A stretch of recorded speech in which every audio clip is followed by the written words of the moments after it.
자, 질문 하나 드리고 말씀 시작하겠습니다. 사랑하는 성도 여러분, 여러분은 증인의 삶을 살고 계십니까? 이 질문 자체가 참 부담스럽습니다. 우리가 교회 다니는 거 얼마든지 할 수 있죠. 예배도 기쁨으로 드릴 수 있습니다. 심지어는 헌금도 낼 수 있습니다. 그런데 증인의 삶을 살아라. 이거는요, 우리에겐 너무나도 부담스러운 이야기죠. 우리는 쉽게 이렇게 이야기할 겁니다. 성격 자체가 남에게 아쉬운 소리, 뭔가 해달라는 이야기, 오라는 이야기, 죽어도 못한다라는 분들도 계실 거고, 반대로 쉽게 교회로 오라라는 이야기는 하지만 사실 나는 복음하고는 상관없이 살아가고 있다라고 말씀하시는 분들도 계실 겁니다. 일단 좀 구분을 짓고 싶습니다. 저는 증인의 삶에 대해서 이야기를 하는 겁니다. 전도에 대해서 이야기를 하는 게 아니라 증인의 삶이에요. 전도는요, 증인의 삶에 포함됩니다.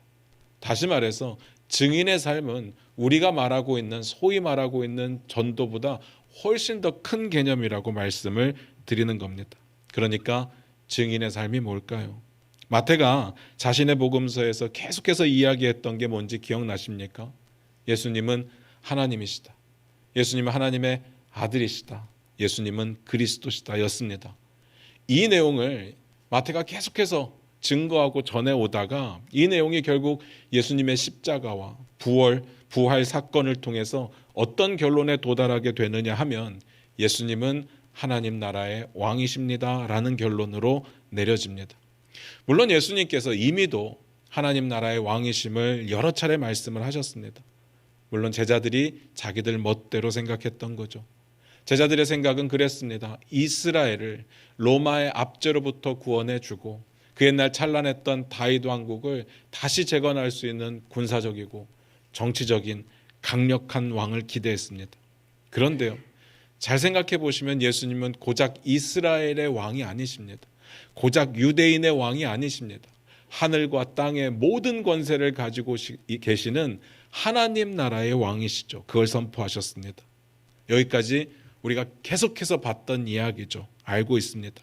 그래서 그 다음에 예수님이 하나님 나라 왕이신데 우리는 어떻게 해야 됩니까? 그 이야기가 오늘 본문 가운데 나옵니다. 오늘 우리가 읽었던 내용을 종합해서 한마디로 하라고 한다면 너희는 증인의 삶을 살아라. 그 이야기입니다. 그러니까 우리는 증인의 삶이 뭔지를 궁금해해야 되는 거죠. 뭘까요? 두 가지 말씀드릴 수 있을 겁니다. 첫 번째는 예수님이 하나님 나라의 왕이시라는 사실을 증거하는 겁니다. 다시 말해서 이 말은 어떤 의미인가 하면요, 하나님 나라의 왕이 되신다는 이야기가 곧 복음인데 사실 우리는 그럴 자격이 없습니다.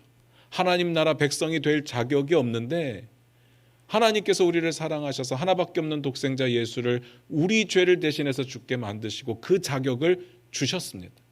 뿐만 아니라 예수님께서는 여전히 죄인이고 여전히 죄악 가운데 사는 우리의 왕이 되어주시겠다는 이야기입니다. 그걸 증거하는 거죠. 그리고 또 하나, 그러니까 우리가 하나님 나라 백성이 되었으니까 하나님 나라 백성답게 살아가는 것, 그것이 증인의 삶입니다. 하나님 나라 백성답게 사는 게 뭡니까? 하나님의 통치와 하나님의 주권을 인정하고 하나님 나라 백성으로서 하나님이 지키시고 보호하심 가운데 평안을 누리는 삶, 그게 증인의 삶입니다. 그 삶을 살아가고 계시느냐? 여러분은 하나님 나라를 증거하고 계시고 하나님 나라 가운데 평안을 누리고 계십니까? 어떻습니까? 오늘 본문 말씀 같이 보면서 그 이야기 나눠보도록 하겠습니다. 마태복음 28장 16절입니다. 같이 읽겠습니다. 시작. 11 제자가 갈릴리에 가서 예수께서 지시하신 산에 이르러. 오늘 말씀이 이렇게 시작했습니다. 11 제자가. 왜 11 제자인 줄은 여러분 아실 겁니다. 가룟 유다가 예수님 배신하죠. 그리고 죄책감 느껴서 자살했습니다. 그 뒤로 12 제자였다가 11 제자가 되었습니다. 몇 명이라고요? 11명. 넘어갑니다. 대신에 지금 중요한 건, 지금 우리가 보려고 하는 건 그 11 제자가 갈릴리로 갔다는 부분입니다. 어디를 갔다고요? 갈릴리. 예수님께서 제자들과 마지막 만찬을 하실 때 있었던 일입니다. 예수님께서 이렇게 말씀하십니다. 오늘 밤에 너희가 다 나를 버릴 거야. 제자들의 마음이 분주해졌습니다. 우린 그럴 리가 없습니다. 다양한 반응들이 있었지만 예수님께서는 아랑곳하지 않고 한마디를 덧붙이시는데 그때 뭐라고 하셨는가 하면 내가 살아난 후에 너희보다 먼저 갈릴리에 가 있을 거야 라고 하셨습니다. 물론 어느 누구도, 제자들 중 어느 누구도 예수님이 다시 살아나실 거라는 사실을 믿었던 사람은 없었습니다. 그러니까 당연히 어느 누구도 예수님께서 십자가에 달리시자마자 자, 예수님 말씀대로 우린 갈릴리로 가자, 거기서 살아나신 예수님을 만날 거야 라고 생각했던 사람도 없었습니다. 어느 누구도. 그러니까요, 부활의 증인이 되었던 두 여인이 있었다고 말씀을 드렸는데 누군지 혹시 기억나십니까? 두 마리아. 두 마리아가 깜짝 놀라고 무서워하고 있을 때 천사가 얼른 그것부터 말했습니다. 무서워하지 말라. 너희가 십자가에 못 박히신 예수를 찾는 걸 내가 안다. 그런데 예수님은 여기 계시지 않고 중요한 게 뭡니까? 말씀하시던 대로 다시 살아나셨다. 부활하셨다, 그 이야기죠. 그리고 이렇게 말합니다. 제자들에게 가서 전해라. 뭘로요? 예수님께서 말씀하시던 대로 다시 살아나셨으니까 예수님께서 말씀하시던 대로 너희보다 먼저 갈릴리로 가실 거야. 거기서 부활하신 예수님을 만날 수 있어라는 이야기를 전하라는 뜻이었습니다. 그 이야기를 듣고 두 마리아가 얼른 달려갑니다. 제자들에게 그 소식을 전하기 위해서 얼른 달려갑니다. 그런데 가다가 예수님을 만나죠. 그때 예수님이 똑같은 이야기를 하십니다. 마태복음 28장 10절인데 우리 화면 보시면서 같이 읽겠습니다. 같이 읽겠습니다. 시작. 이에 예수께서 이르시되 무서워하지 말라. 가서 내 형제들에게 갈릴리로 가라 하라. 거기서 나를 보리라 하시니라. 내 형제들에게 갈릴리로 가라고 꼭 전하라고 이야기를 합니다. 그 다음에 거기서 나를 보게 될 거다. 같은 이야기죠. 제가 이 말씀을 전할 때 그런 이야기를 드렸습니다. 왜 갈릴리인지는 모르겠습니다. 다만 예수님께서 죽기 전에 내가 다시 살아나면 그때 갈릴리에 가 있을게 라고 말씀을 하셨고 다시 말씀하신 대로 살아나셨기 때문에 말씀하신 대로 갈릴리로 갈 테니까 거기서 나를 보자, 그런 뜻이라고 했습니다. 그때는 그러고 넘겼는데 우리가 말씀을 보면서 궁금합니다. 왜 갈릴리일까요? 정말 왜 갈릴리일까요? 우리가 성경의 지리를 볼 때마다 좀 고민을 해봐야 되는데 저는 그렇게 생각합니다. 성경에 나오는 여러 가지 지명과 지리가 중요한 이유는 그 지리 자체, 지명 자체에 있지는 않습니다. 우리는요, 땅이 어디에 있는가가 굉장히 중요한 사람들이잖아요. 이 땅을 사면 가격이 오를까 말까 이런 것들이 궁금하고 또 여기에 지하철역이 뚫릴까 안 뚫릴까 이런 것이 제일 중요한 사람들이잖아요. 근데 성경은 아닙니다. 성경은 그 땅, 성경에 나오는 그 땅에 하나님께서 어떤 일을 펼치셨는지, 사람들이 어떤 일들을 했었는지가 중요합니다. 그래서 갈릴리는 고민해 봐야 됩니다. 갈릴리에서 무슨 일이 있었을까요? 여러분 기억나시는 거 있습니까? 갈릴리는요, 예수님의 초창기 사역을 하던 곳이었는데, 다시 말씀드려서 예수님께서 하나님 나라 사역을 시작하셨던 시작점이 갈릴리입니다. 여기서 잘 생각하셔야 됩니다. 고민을 좀 해보시기 바랍니다. 예수님께서 하나님 나라 사역을 시작하신 곳이 다른 곳이 아니라 갈릴리라는 점이 하나님께 중요할까요? 제자들에게 중요할까요? 어떻게 생각하십니까? 당연히 제자들이죠. 갈릴리는요, 예수님께서 하나님 나라를 시작하셨던 곳이 갈릴리입니다 라는 것이 제자들이 예수님의 사역에 동참할 수 있었던 기회가 되었습니다 라는 이야기와 동일하거든요. 그러니까 하나님께서, 예수님께서 제자들을 부르시고 제자로서의 첫 사역을 시작했던 시발점이 되는 곳이 갈릴리였다는 이야기입니다. 마태복음 10장 5절부터 8절인데요. 좀 긴데 우리 화면 보시면서 같이 읽어보도록 하겠습니다. 같이 읽겠습니다. 시작. 예수께서 이 12를 내보내시며 명하여 이르시되 이방인의 길로도 가지 말고 사마리아인의 고을에도 들어가지 말고 오히려 이스라엘 집에 잃어버린 양에게로 가라. 가면서 전파하여 말하되 천국이 가까이 왔다 하고 병든 자를 고치며 죽은 자를 살리며 나병한 자를 깨끗하게 하며 귀신을 쫓아내되 너희가 거저받았으니 거저주라. 어떤 내용인지는 아시겠죠? 예수님께서 12제자를 부르셨고 자신의 제자로 세우셨고 세상 가운데 파송하시는 장면입니다. 12제자들이요, 12제자로서 공식적인 사역을 시작하는 발대식과 같은 장면을 소개하고 있는 겁니다. 갈릴리는요, 제자들에게 그런 의미가 있었습니다. 제자로서의 첫 발을 내딛었던 곳, 우리도 그렇지 않습니까? 뭔가를 시작했던 지점, 우리가 어린 시절 살았던 곳, 내가 나왔던 초등학교, 우리가 시작했던 모든 곳들은 의미가 있는데요. 제자들에게 갈릴리는 그보다 더 큰 의미가 있었는데 예수님과 함께 사역을 시작했던 그런 장소였다는 겁니다. 그런데 그렇다고 해서 제자들이 그 사명을 잘 감당했느냐? 그러지는 않았습니다. 온전히 이해하지도 못했고 온전히 감당하지도 못했습니다. 제자들의 사역을 그냥 간단하게 표현하면 좌충우돌, 우당탕탕, 자기들 멋대로였습니다. 예수님께서 제자들을 보면서 꽤 자주 말씀하셨습니다. 왜 이렇게 믿음이 부족하냐? 책망하셨습니다. 그리고 제자들의 아주 치명적인 실수가 있었던 것이 뭔가 하면 예수님께서 붙잡히셨을 때 버리고 도망갑니다. 하나님 나라 왕인데. 예수님이 살아계실 때는 뭐라고 했습니까? 예수님의 나라가 임하면 그때 좌쪽과 우쪽에 한 자리씩 앉혀주십시오라고 이야기했던 사람들이에요.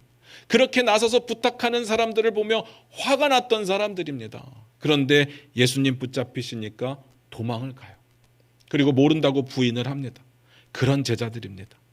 그런 제자들이 이제 상황이 완전히 바뀌었어요. 예수님이 부활하셨습니다. 예수님이 다 이루셨습니다. 사망 권세를 깨뜨리고 승리하셨습니다. 이 시점에 제자들이 할 수 있는 게 아무것도 없죠. 실패했으니까. 그들은 실패했으니까. 그래서 다시 시작할 필요가 있었습니다. 부활을 경험한 제자들로서의 사명을 다시 시작해야 됐습니다. 그래서 갈릴리입니다. 예수님께서 갈릴리에서 만나자고 하신 겁니다. 여기까지 이해가 되십니까? 그렇다면 저는 우리에게도 그런 갈릴리가 좀 필요하다고 믿습니다. 여러분이 언제부터 신앙생활을 시작했는지 잘 모르겠습니다. 그런데 신앙생활을 하다가 항상 잘하는 건 아니잖아요. 항상 믿음 좋게 신앙생활하는 건 아닙니다. 때로는 무너지기도 하고 때로는 실패하기도 하고 때로는 실수하기도 하고 때로는 마음이 완전 떠나기도 하고 다양한 일들을 경험하게 되는데 그러면 우리의 삶이 끝난 거냐? 더 이상 신앙생활이 필요 없는 거냐? 그런 것이 아니라 우리에게는 다시 시작할 필요가 있다는 겁니다. 우리에게 우리의 갈릴리가 필요하다는 이야기입니다. 이 말이 우리가 다시 믿고 다시 침례받고 그런 이야기가 아닙니다. 우리의 삐뚤어진 삶의 방향을 하나님께로 온전히 맞추고자 하는 삶의 결단이 우리에게 필요하다는 겁니다. 그 자리가 갈릴리가 되죠. 그 다음 봅니다. 마태복음 28장 17절입니다. 같이 읽겠습니다. 시작. 예수를 배웠고 경배하나 아직도 의심하는 사람들이 있더라. 두 마리아가요. 부활하신 예수님을 먼저 만났어요. 그리고 제자들에게 예수님의 부활 소식을 전했고 그리고 갈릴리로 가면 부활하신 예수님을 만날 수 있다라는 소식을 전했습니다. 그래서 지금 제자들이요 갈릴리로 가고 있는 중이거든요. 그렇다면 여러분 한번 생각을 해보시기 바랍니다. 정황상으로 볼 때 아직 제자들은요 부활하신 예수님을 못 만났습니다. 예수님 부활하시고 며칠이 지났는지는 모르겠지만 아직 만나지를 못했습니다. 마태복음의 내용으로 보면 그래요. 그러면 한번 상상해 보시기 바랍니다. 아직 부활하신 예수님을 못 만났습니다. 그런데 소식을 듣고 갈릴리로 향하고 있는 길이었습니다. 어떤 마음이었을까요? 여러 가지 복잡한 마음 들지 않았겠습니까? 그들의 믿음이 처음부터 좋아서 확신이 있었다면 아마 예루살렘에 남아있지 않았을 겁니다. 주님의 말씀을 충분히 이해하고 이미 갈릴리로 가서 부활하신 예수님을 기다리고 있었을지 모르겠습니다. 그런데 그들의 상황은요 그러지 못했습니다. 여전히 우왕좌왕했습니다. 그러니까 가서 빨리 전하라고 이야기를 하는 거죠. 갈릴리로 가라. 그런데요 또 상황이 어떤가 하면 다른 사람도 아니고 두 마리아, 두 여인이 와서 이야기를 하는 겁니다. 우리가 부활하신 예수님을 만났는데 그 부활하신 예수님이 하시는 이야기가 너희가 갈릴리로 가라는 겁니다. 제가 그때의 상황과 분위기 말씀드렸죠. 여자들의 증언은 증언으로 받아들여지지 않는 분위기였습니다.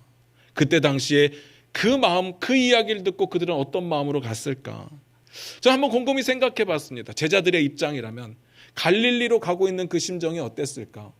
부활하신 예수님을 만난다고 하는 기대감도 있었겠지만 아니면 어떡하지 하는 불안함도 있지 않았겠습니까?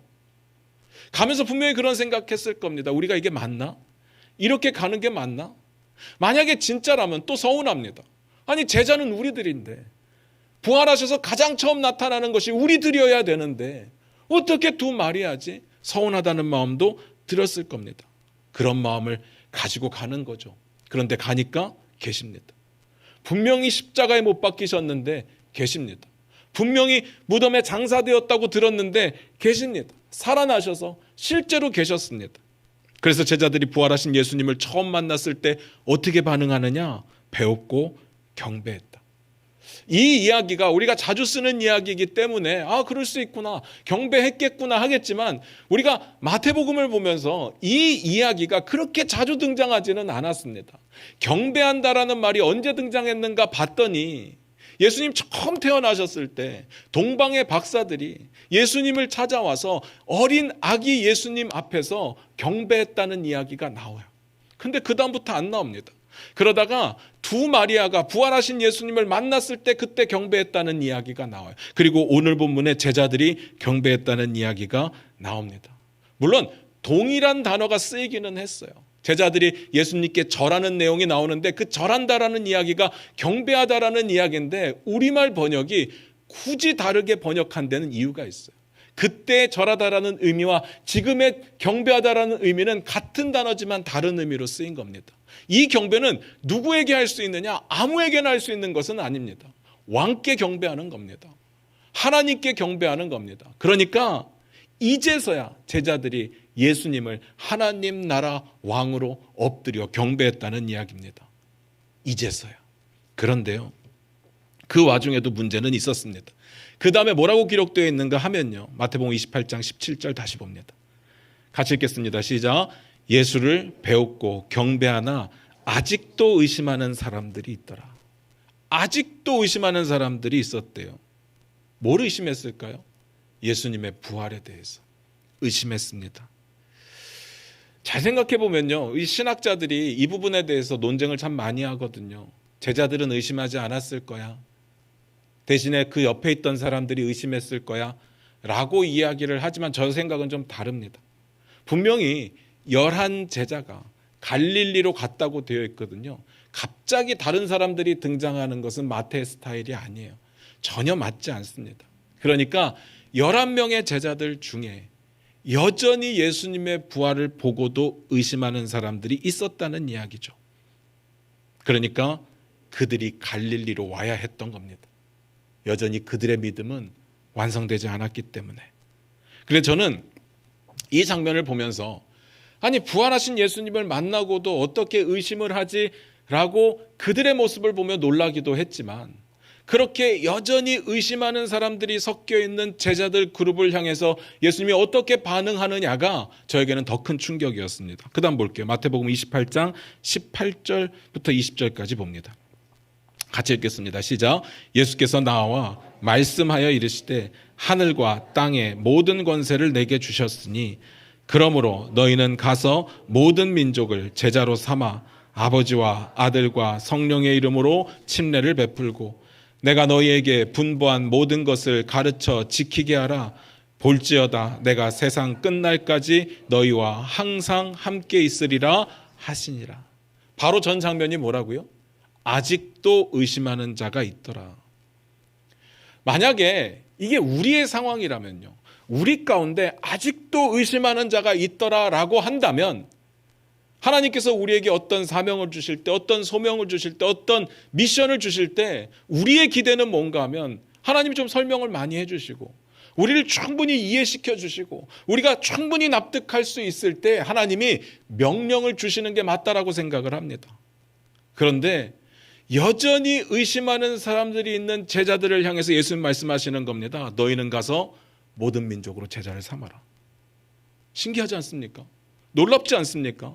제가 두 가지 놀라운 게 있는데, 첫 번째로 제가 늘 말씀드리는 부분이에요. 성경에 보면 하나님은 하나님의 백성들을 설득하지 않으십니다. 왜냐하면 왕이시니까요. 왕은요, 백성을 설득하지 않습니다. 명령하고 순종을 요구하죠. 그런데 하나님은요, 왕의 백성들에게 명령하고 순종했을 때 복을 주시겠노라고 약속을 하십니다. 이게 하나님의 뜻이죠.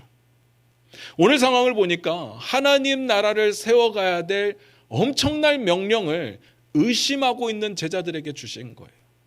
이 명령을 향해서 우리가 지상명령이라고 하거든요. 성경에 나타난 예수님이 말씀하신 명령 중에 가장 극도로 높은 명령이라는 이야기인데, 그 명령을 완전히 이해하고 완전히 받아들이고 믿음이 완전히 좋은 사람들에게 주신 것이 아니라 여전히 의심하고 있는 제자들 그룹에 주셨다는 겁니다. 신기하지 않습니까? 이걸 받아들이지 못하면요, 우리는 머뭇거릴 수밖에 없습니다. 우리 생각은 그러니까 뭔가 이해가 되고 뭔가 납득이 되고 그래야 내가 뭔가를 해줄 수 있다라고 생각을 하거든요. 내가 이해가 돼야 내가 하든 남을 시키든 할 수 있는데, 내가 이해가 되지 않으면 아무것도 못합니다 라고 말하게 됩니다. 그런데 하나님의 방식은 명령과 순종과 복의 순서를 약속하셨습니다. 이것이 하나님의 뜻이죠.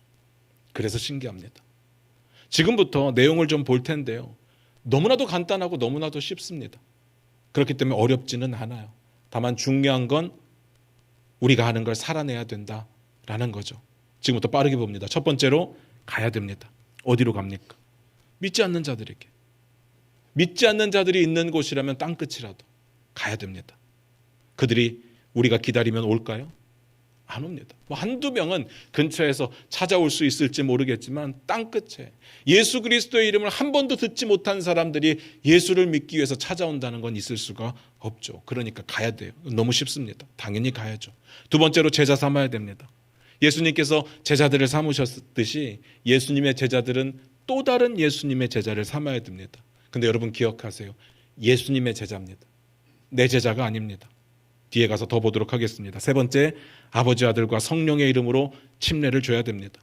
우리가 침례를 받는다고 구원을 받는 건 아니에요. 그런데 구원받은 성도들에게 침례를 주라는 것이 주님의 명령입니다. 네 번째로, 가르쳐야 되고 지키게 해야 됩니다. 뭘 가르칩니까? 이 부분이 중요합니다. 예수 그리스도. 예수 그리스도 자체를 가르치고 예수 그리스도께서 말씀하신 것을 가르치는 겁니다. 그리고 주님의 말씀을 지키게 하도록 도와주는 일을 해야 된다는 겁니다. 이게 예수님 말씀하신 지상명령입니다. 지상명령, 가장 위대한 명령, 가장 큰 명령이라고 하기엔 너무 쉽죠. 너무 쉬운데 우리가 하지 못하기 때문에 중요한 겁니다.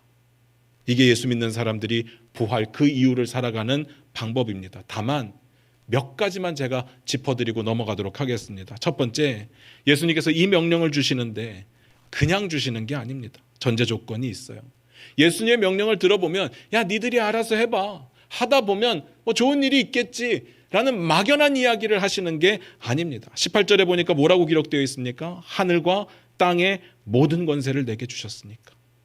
이 부분이 전제 조건입니다. 우리가 하고 싶어도 그냥은 증인의 삶을 살 수가 없습니다.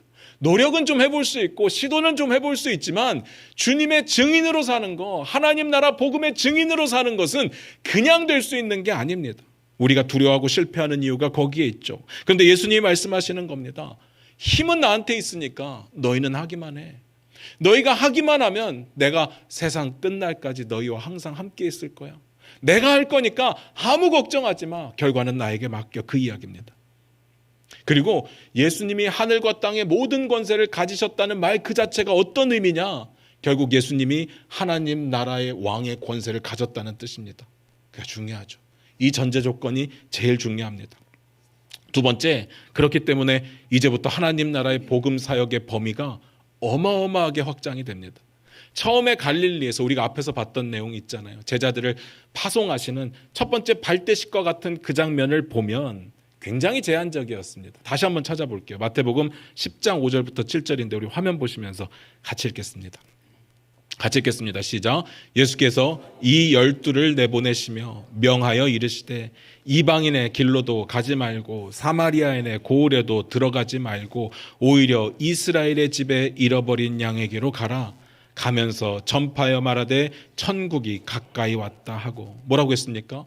이방인의 길로 가지 마라. 사마리아인의 고을로도 들어가지 마라. 갈 거면 이스라엘의 잃어버린 양들에게로 가라. 굉장히 제한적입니다. 굉장히 제한적이에요. 그런데 지금은 뭡니까? 모든 민족에게 가라. 모든 민족을 제자로 삼아라. 더 이상 이스라엘에 국한된 사역이 아닙니다. 모든 민족. 모든 민족은 말 그대로 모든 민족입니다. 유대인들을 포함하는 모든 민족. 왜냐하면요, 예수님은 하늘과 땅의 모든 권세를 가지신 하나님 나라 왕이시니까. 고작 이스라엘의 왕이 아닙니다. 고작 유대인들의 왕이 아닙니다. 이 사실을 기억해야 됩니다. 세 번째, 예수님이 말씀하시는 제자 삼는다는 건요, 예수님의 제자를 삼는 겁니다. 가르치라는 거, 예수님을 가르치고 예수님의 말씀을 가르치라는 겁니다.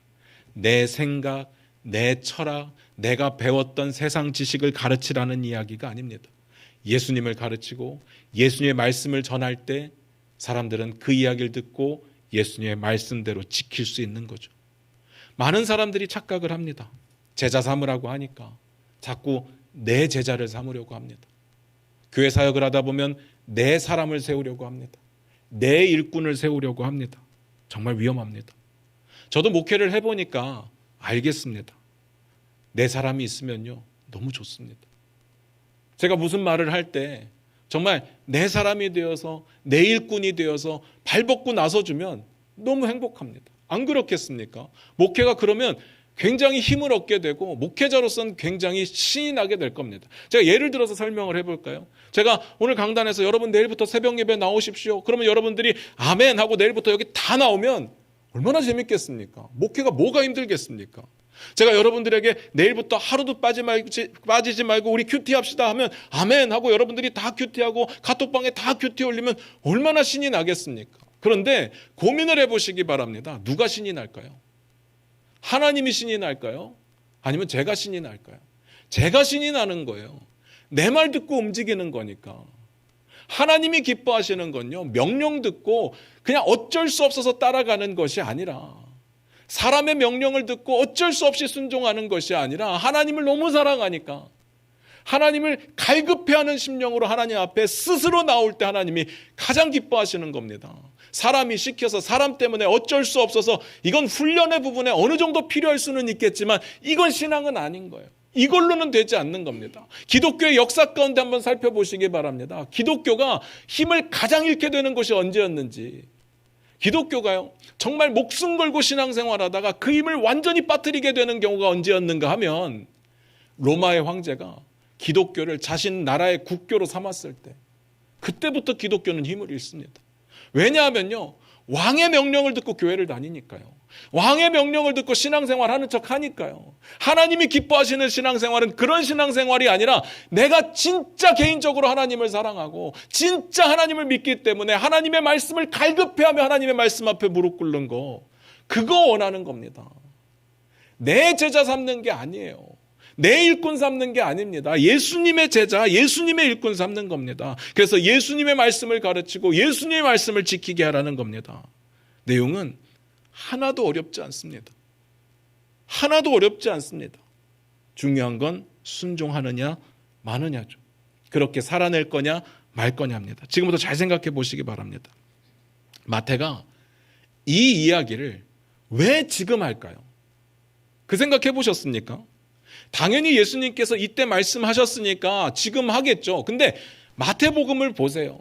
마태복음의 내용이 예수님은 하나님이시다, 예수님은 하나님 나라, 하나님의 아들이시다, 예수님은 그리스도시다, 이걸 전하는 내용이라고 했잖아요. 그래서 예수님이 뭘 하셨는지, 예수님이 어떤 말씀을 하셨는지 정말 주구장창 예수님께만 맞추어져 있었습니다. 그런데 이야기가요, 그런 설명으로 이어가다가 예수님의 말씀을 전하는 걸로 이어가다가 그 마무리가, 그래서 예수님이 이렇게 말씀하셨고 예수님은 승천하셨다, 그래서 제자들은 이렇게 했다, 이게 아닙니다. 너무나도 의외로 명령으로 끝나는 겁니다. 왜 그럴까요? 예수님이 딱 그 말씀만 하셨을까요? 그래서 그 끝이 없기 때문에 명령으로 끝났을까요? 아니라는 겁니다. 아니라는 거예요. 마태가 자신의 복음서를 쓰고 자신의 복음서를 읽는 사람들이 예수가 하나님이심을 알고 하나님의 아들이심을 알고 하나님 나라 왕 되신다는 것을 알고 결론적으로 마지막으로 딱 보고 덮었으면 하는 내용이 뭐냐? 너희는 가서 모든 민족을 제자 삼아라. 이 이야기를 보면서 마무리 짓기를 원했던 겁니다. 이 이야기가 마태가 마태복음을 기록한 마지막 목적이 되는 겁니다. 다시 말해서 예수님을 믿는 사람들이, 예수님의 제자들이 하나님 나라를 살아가는 구체적인 방법, 증인의 삶을 살아가는 구체적인 방법, 하나님이 왕 되심을 인정하는 그 삶의 마지막 종점은 우리가 증인의 삶을 살아가는 거다라는 이야기입니다. 다시 말씀드립니다. 그렇다면 증인의 삶이 뭘까요? 마태가 그렇게 강조하고 있는 증인의 삶이 뭘까?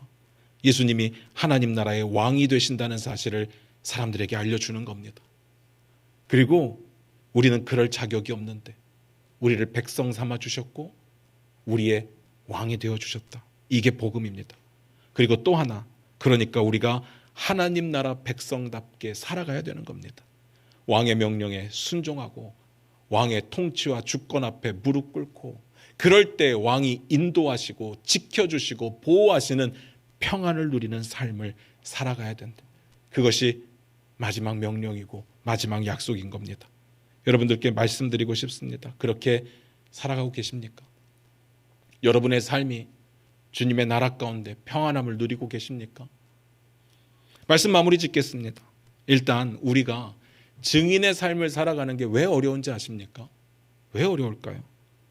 간단합니다. 우리는 뭘 증거해야 될지 모르기 때문에 그렇습니다. 제가 질문을 드려볼게요. 전도라고 하는 것이, 우리가 복음을 증거한다고 하는 것이 하나님을 만난 나를 전하는 걸까요? 내가 만난 하나님을 전하는 걸까요? 이게 말장난처럼 느껴지실 수도 있는데 전혀 아니고요. 완전히 내용이 다르잖아요. 하나님을 만난 나를 전하는 게 전도일까요? 내가 만난 하나님을 전하는 게 전도일까요? 당연히 하나님을 전하는 게 전도예요. 그런데 우리가 전도가 힘든 이유가 뭐냐면요, 나에게 포커스가 맞춰져 있는 겁니다. 그러면 내가 너무 중요해지는 거예요. 우리가 왜 전도를 머뭇거리게 되느냐? 내가 어떤 상황이고 어떤 형편이냐에 따라서 달라지는 겁니다. 내가 복음을 전하고 싶은데 그 사람하고 내가 비교가 되는 겁니다. 나보다 훨씬 잘 살아요. 나보다 훨씬 똑똑합니다. 좋은 대학 나왔어요. 자식들도 잘 됐습니다. 그런데 내가 어떻게 복음을 전합니까? 라는 생각이 든다는 거죠. 그러면 전도하기가 힘듭니다. 증인의 삶이 뭐냐? 예수님이 하나님이심을 전하는 거라고요. 예수님이 하나님 나라의 왕이심을 전하는 겁니다. 거기에 내 형편은 아무 상관이 없습니다. 우리가 하나님 나라 백성답게 살아가는 거, 거기에 우리의 형편은 돈이 있고 없고는, 지위가 높고 낮고는 아무 상관이 없는 겁니다. 그냥 쉽게 표현해서 이렇게 한번 말씀을 드려볼게요. 우리나라의 대통령이 누구다라는 이야기를 하는데 지위가 필요합니까?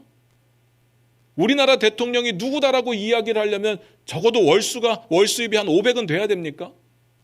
그런 게 아니라는 이야기입니다. 우리가 대한민국 국민으로 성실히 의무를 다하면서 살아가는데 뭔가 지위가 필요합니까? 거기에는 월급이 한 300만 원은 돼야 됩니까? 그런 지위가 왜 필요합니까? 그냥 왕이 누구다라고 이야기하는 건데, 내가 대한민국 국민으로 살아가는 건데 동일하지 않겠습니까? 하나님 나라 백성으로 살아가는 거, 하나님 나라의 왕이 누구다라고 선포하는 거, 거기엔 내 상황과 내 형편은 아무 의미가 없습니다. 그냥 복음을 전하면 되는 거죠. 제가 삶으로 살아내는 것이 중요하다라고 말씀을 드리니까 결국 내가 중요한 거 아닙니까? 라고 생각할 수 있을지도 모릅니다. 중요하죠. 중요한데 우리의 삶의 포커스는요, 나를 통해 하나님을 보게 하는 거지 하나님을 통해 나를 보게 하는 게 아닙니다. 우리는요, 사람들이 나를 보고 판단하고 부러워하는 게 되게 중요합니다. 그래야 전도를 할 수 있다고 생각해요. 내가 돈 얼마 가졌는지, 내가 얼마나 좋은 집에 살고 있는지, 내가 얼마나 좋은 차를 타고 있는지, 내 자식이 어느 대학에 갔는지, 솔직히 우리는 이걸로 믿음이 좋다고 사람들이 평가해 주기를 원합니다. 이걸로 복음을 듣기를 원합니다. 한마디로 내가 믿는 게 좋아 보여서, 내가 믿어서 누리는 것이 좋아 보여서 너도 한번 믿어봐 라고 이야기하고 싶은 겁니다. 복음은 그런 게 아닙니다. 복음의 능력을 너무 우습게 생각하지 마시기 바랍니다. 우리는 예수님이 하나님 나라 왕이십니다를 선포할 때 하늘과 땅의 모든 권세를 가지신 예수님께서 우리와 항상 함께 하시며 우리의 그 복음의 전파에 함께 하시겠다고 약속하시는 겁니다. 내 상황, 내 형편, 내가 돈이 있고 없고 아무 상관이 없습니다. 쉽게 말씀드립니다. 내가 보여주고 싶은 게 나라면 아무리 열심히 해도 그건 증인의 삶은 아닙니다. 증인의 삶이 뭐냐? 내가 내 삶을 통해서 하나님을 증거하는 겁니다. 내가 드러나는 게 아니라 하나님이 드러나는 겁니다. 성경에 나타난 증인들의 모습 한 가지만 말씀드리고 마치려고 합니다. 베드로와 요한이요, 나면서부터 걷지 못하는 자를 일으켜 세우는 장면이 있습니다. 그때 사람들이요, 전부 베드로를 바라보죠. 칭찬합니다. 그때 베드로가 뭐라고 이야기를 하느냐? 사도행전 3장 12절인데 우리 화면 보시면서 같이 읽겠습니다. 시작. 베드로가 이것을 보고 백성에게 말하되 이스라엘 사람들아, 이 일을 왜 놀랍게 여기느냐? 우리 개인의 권능과 경건으로 이 사람을 걷게 한 것처럼 왜 우리를 주목하느냐? 이게 정상적인 증인의 삶입니다. 나를 보지 마라, 나를 주목하지 마라 라고 말할 수 있는 것이 정상적인 증인의 삶이에요.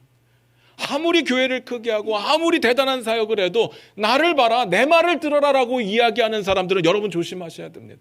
그건 다 가짜입니다. 다 가짜예요. 나를 통해서 하나님을 보십시오, 나 보지 마십시오 라고 말하는 사람이 진짜인 거예요. 잘 보세요. 베드로가 이렇게 말하지 않잖아요. 내가 원래는 어부였는데, 많이 배우지도 못했는데, 능력도 아무것도 없었는데, 난 굉장히 비겁한 사람이었는데, 난 아무것도 하나님 앞에 내세울 게 없는 사람이었는데 주님 만나고 나서 나 이렇게 엄청난 능력이 생겼습니다. 여러분도 할 수 있습니다. 주님 앞에 나오십시오. 나처럼 될 수 있습니다. 이렇게 말하지 않는다고요. 우리 주변에 이렇게 말하는 사람이 있으면 다 가짜라고요. 뭐라고 이야기합니까? 왜 나를 주목하느냐? 왜 우리를 주목하느냐? 하나님을 보십시오. 예수 그리스도를 보십시오 라고 말하는 게 진짜입니다. 하나님 나라의 모든 포커스는요, 하나님을 만난 내가 아니라 내가 만난 하나님입니다. 나를 사랑하시는 하나님. 무슨 말인지 아시겠습니까? 사랑성도 여러분, 마지막으로 다시 부탁드립니다. 증인의 삶을 사십시오. 증인의 삶이 우리에게 주어진 부활, 그 다음을 살아내는 우리의 사명입니다. 그리고 그것이 하나님 나라 백성으로 하나님 나라 백성답게 사는 겁니다. 때를 얻든지 못 얻든지 복음을 전해야 됩니다. 때를 얻든지 못 얻든지 하나님 나라를 삶의 자리에서 백성답게 살아내야 됩니다. 그래서 우리를 통해서 나의 자랑과 나의 교만을 보여주는 게 아니라 하나님이 선포되고 하나님만 드러나야 됩니다. 이런 모습으로 우리 교회는 이제부터 전도했으면 좋겠습니다. 잃어버린 영혼들을 향해 주님의 명령대로 가서 제자 삼는 일을, 그리고 그들을 침례주며 예수님께서 우리에게 가르쳐 분부한 모든 것을 가르쳐 지키게 하는 일을 하기를 원합니다. 지금까지는 머뭇거렸다면, 지금까지는 여러 가지 핑계로 안 해왔다면 이제부터는 전하는 자 되시기를 주님의 이름으로 부탁드립니다. 기도하겠습니다.